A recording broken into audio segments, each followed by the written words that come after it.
La moto était déjà hyper bien née, c'est une excellente moto. Donc là, on a travaillé sur la fiabilité, donc la fiabilisation de quelques petits éléments périphériques. Et puis lui infliger un maximum de kilomètres et la torturer voilà, pour l'éprouver au maximum. Du coup, on arrive ici au Maroc. Ouais. Quel est l'objectif?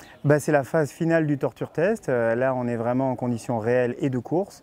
Donc, c'est de faire 3000 km à bloc et puis d'éprouver encore la moto, encore et encore. Voilà. Avec un objectif de résultat ou c'est plus du test? Non, parce que si tu veux, on est quand même très très proche du Dakar là maintenant. On n'a pas le droit de se blesser. Donc, personnellement, je ne vais pas prendre de risque pour tout mettre par terre. Bon, si on peut être ouais, dans les 10 et s'approcher des 5, on serait très heureux. Enfin, pour ma part, je serais très heureux. Et ce serait surtout de bon augure pour moi pour le Dakar. Justement, un peu de confiance, ça amènerait, c'est ça? Ça amènerait, oui, un peu de confiance, d'autant plus que le plateau est extraordinaire cette année. Il n'y a jamais eu, je crois, autant de titres de champion du monde au départ. Donc tous ces nouveaux venus vont bousculer la donne. Et il convient de garder son sang-froid parce que je pense que ça va partir très très vite. Ouais. Comment tu juges le parcours? Il y a une étape en moins cette année, est-ce que ça va le rendre plus intense? Ça va de facto le rendre plus intense puisque c'était déjà un sprint par rapport au grand rallye raid classique, on va dire, hors championnat du monde.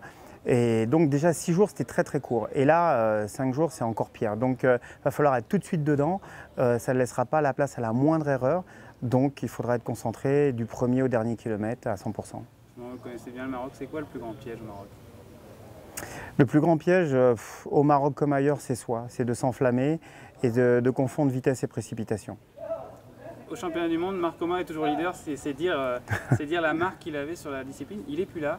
Est-ce que ça va changer beaucoup de choses dans la façon de courir, sachant qu'il y a justement il y a plus de gros leaders qui étaient un peu le lapin à suivre, le lièvre à suivre? Est-ce que ça change quelque chose? Alors on a vu déjà lors du dernier Dakar qu'il y avait d'autres lièvres, il y avait des gens qui allaient toujours aussi vite. Par contre c'est vrai que Marc était une référence en matière de navigation, tout comme l'était Cyril. Ce qu'il va y avoir de bien là-dedans, c'est que je pense qu'il y aura d'autres talents et d'autres références qui vont émerger. Donc en cela, ça va être très intéressant. Pour vous personnellement, ça change la donne ou alors la course est complètement focusée sur soi-même? Allez, je suis vraiment concentré sur moi-même, sur ce que je sais faire, mes qualités, me préserver de mes défauts et puis rester le plus constant possible. Après, le désert fera le reste. Dernière question, c'est quoi la plus grosse qualité d'Acharco et le plus gros défaut?